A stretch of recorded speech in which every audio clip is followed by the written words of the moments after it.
everybody. Welcome to Phil and Dave's Excellent Adventures. Just Dave here. Today I'm talking about the movie Totally Killer. This is going to be a spoiler review, so if you've not seen the movie yet and you are concerned about spoilers, I would suggest you go and watch the movie first before you watch this review. Totally Killer is streaming on Amazon Prime, so if you've got Amazon Prime, you can watch it on there for free right now. The movie is about a young girl in 2023, a 16-year-old, I believe, who goes back in time to try to stop a series of murders, a murderer who would rather later end up murdering her mom. So overall, I thought the cast was great. I really liked Kiernan Shipka, who I was really impressed by her. And I'm like, the whole time going, I know her. What do I know her from? I can't. And I looked her up. It says like Mad Men and Cora. I'm like, no. It was she's Sabrina. She's in the newer Sabrina show.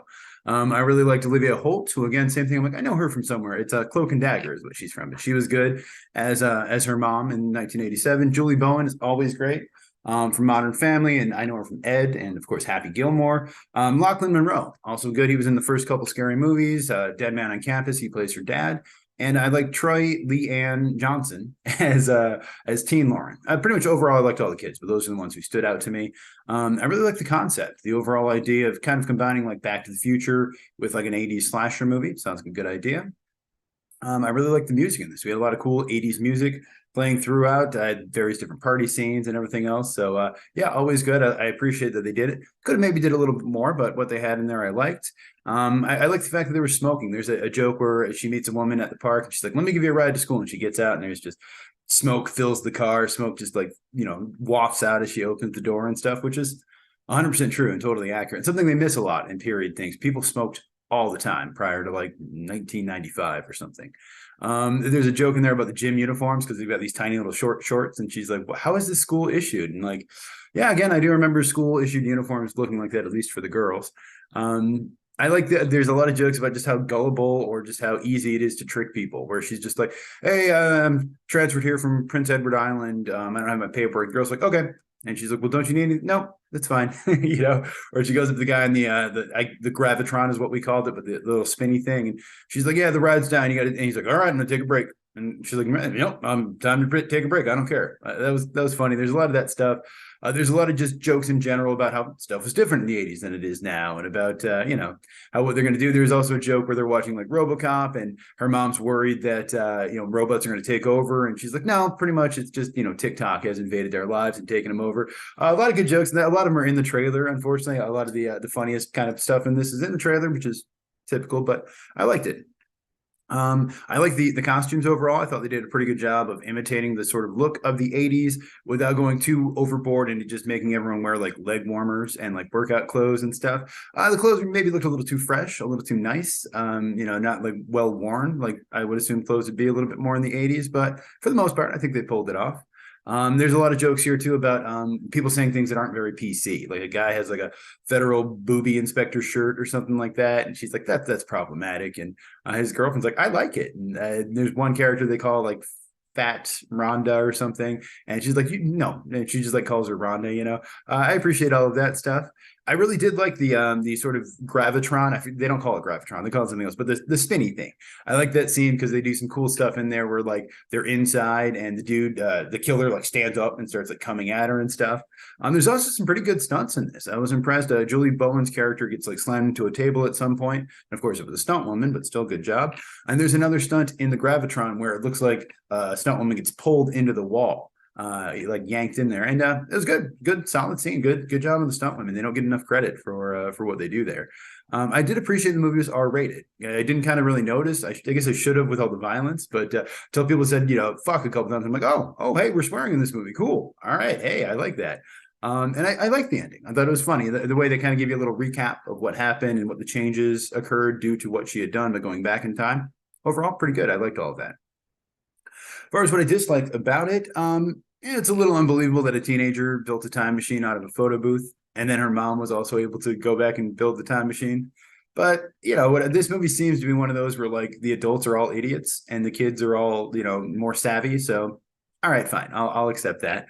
I will say though, I think all the castings were pretty good for the younger versions, except the kid playing her dad looks nothing like Lachlan Monroe at all. He looks quite a bit like Matt Dillon. If they would have had Matt Dillon play her dad, that kid would have been great.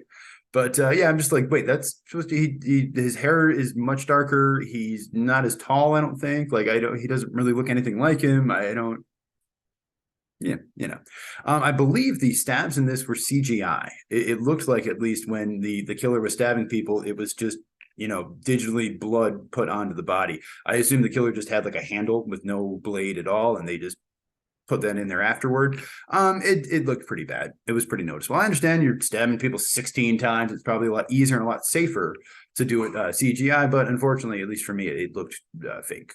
And if it's not CGI, then, well, I don't know what I'm talking about, but I think it was. There's a bullet thing. I didn't even understand what's happening at first, but I think it's because they're traveling through time and she like shoots the dude. But I assume it's because time has stopped because they're traveling through time, but the bullets just kind of sit there like Matrix style, but they look pretty bad. And I'm just like, at first I'm just like, I don't even understand what's happening right now. I don't. And then they did the mist thing, which was a callback to the whole Death Wish 3 thing. I didn't really care for that. That was kind of lame, I thought. Thought it was really impressive that the 52-year-old man was able to stand up and walk around while that thing was spinning around. I mean, didn't look like he was in exceptionally good shape, but hey, maybe he doesn't skip core day or leg day, I guess. I did think it was a little funny that Pam, at some point, her mom is revealed to be a big sci-fi nerd. She's got all these tapes, and they're all like just like the 12 best sci-fi movies from the 80s. All of them pretty much recognized. I've seen them all. I'm like, oh yeah, great movies. But yeah, they're watching RoboCop, which came out in like July, I think, of '87, and the movie takes place in October of '87. Then they look like they're bootlegs taped off the TV, but they wouldn't have showed that on TV that soon. So I don't know if she got them. Maybe she had a friend who worked in the movie theater. I don't know. They didn't explain it. That's fine. You don't need to. But just one of those little like, well, hold on a second. Also, at some point, the guy who is I forget his name, but he's the dude who has the podcast who researches true crime. At some point, he's like, oh, I remember talking to her. Yeah, he remembers her going back in the past. And as it happens, which makes sense.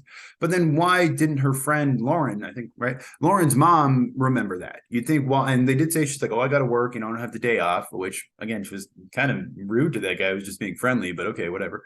But then it's like, yeah, you would think while she's at work, she's like, oh my God, I remember when my daughter's best friend went back in time and talked to me. Hey, boss, I know this job is busy and all, but we have this whole kind of like thing going on with the space-time continuum, and maybe I'm going to take a sick day. I'm going to take a half day. You know what I mean? Like go home and see if I can help solve this whole situation. I don't know. I think that the other thing that I think I probably disliked the most about the movie is that the killer reveal was a little underwhelming, just because I don't think anyone would have been able to guess that he was the killer unless you just picked randomly. Because basically, as far as I remember, and I could go back and watch the movie, and maybe they gave some information I missed, but it seems like the only hint we got was that he said he takes karate. So yeah, those karate guys are always killing people all the time. So yeah, I thought that was a little disappointing, because as you're watching, I'm going, okay, well, as soon as the one girl whose dad is the sheriff says, oh, it's not him, I'm like, oh, it's definitely that guy. And they're like, oh yeah, he asked these girls out and they turned down. Oh, it's definitely that guy. But no, it's a little too obvious. Okay, it's not that guy. And there's a scene where the one girl gets killed and he had just left the room. So unless there's two killers, it probably wasn't that guy. And then they set up the red herring guy, who's obviously not that guy because it's too obvious. So I'm sitting there going, okay, who is the killer? I can't figure it out. And then yeah, it turns out to be the principal, I think, if I remember correctly. Which again, yeah, and then they go, oh yeah, that's right, he dated Fat Rhonda or whatever her name was. And it's like, oh, okay, yeah, you could have given us that information a little bit sooner, because otherwise it's not a very satisfying mystery if there's no way to guess what the reveal would be. And then I was also a little disappointed there was no 80s cameos. Like I said, I mean, someone like Matt Dillon would have been great as the dad, or just even throw in Molly Ringwald or Corey Feldman. I'm sure he's not that expensive, right? I mean, come on. Hey, Corey, we'll give you a couple $1,000s and a free lunch. Come on, do a little cameo, be a cop or whatever. I don't know. It just seemed like a missed opportunity for me there. Other than that, movie is directed by Nahnatchka Khan, who directed before this. She directed Always Be My Maybe. She worked in the shows Fresh Off the Boat and American Dad and Don't Trust the Bee and Apartment 23. The movie was written by three people: David Matalon, Sasha Perl-Raver, and Jen D'Angelo. David Matalon wrote and directed a movie called The Clearing, which I haven't seen. It's a zombie movie with the guy from Spartacus. Sasha Perl-Raver wrote a movie called Let's Get Married, but she's more known for acting and movie commentary. She did a show on FX called FX Movie Download, and she was on like AMC Movie Talk for a while. That's where I know her from. And then Jan D'Angelo wrote Hocus Pocus 2, and she worked on Solar Opposites and Workaholics. I think she's also an actor as well. I think the first guy's an actor. I think they're all actors and writers and directors.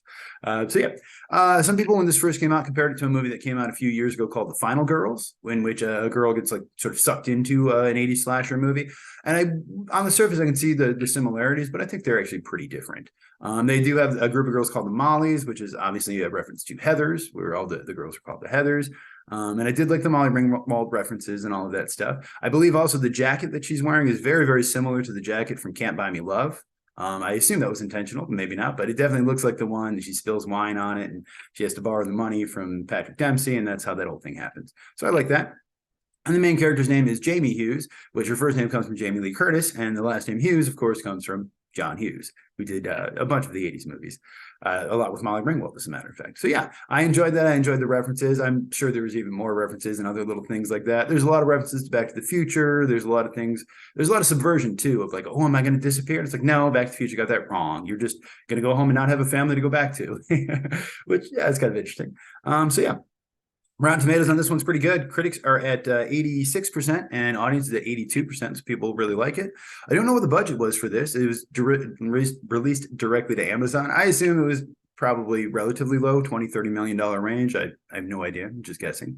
So yeah, I think overall, I thought the movie was pretty good. Not great, but I did like it. It was a fun movie. I think the only other thing that I did have a little bit of an issue with, I forgot to say, was that it's a bit tonally all over the place, just because you've got like all of a sudden you've got this kind of 80s movie, this Back to the Future kind of thing. Then you've got these somewhat brutal kind of deaths, and they weren't insane over the top, like Terrifier type stuff, but enough to be like, okay, cool. I don't need to see the mom from, Modern Family. I mean, it's fine, but it's just a little hard to go back and forth between the two. And I'm like, okay, wow, this is totally a bit out of there. But overall, I think I did like the movie. I didn't love it, but I enjoyed it. I thought it was pretty good and definitely worth my time for essentially free.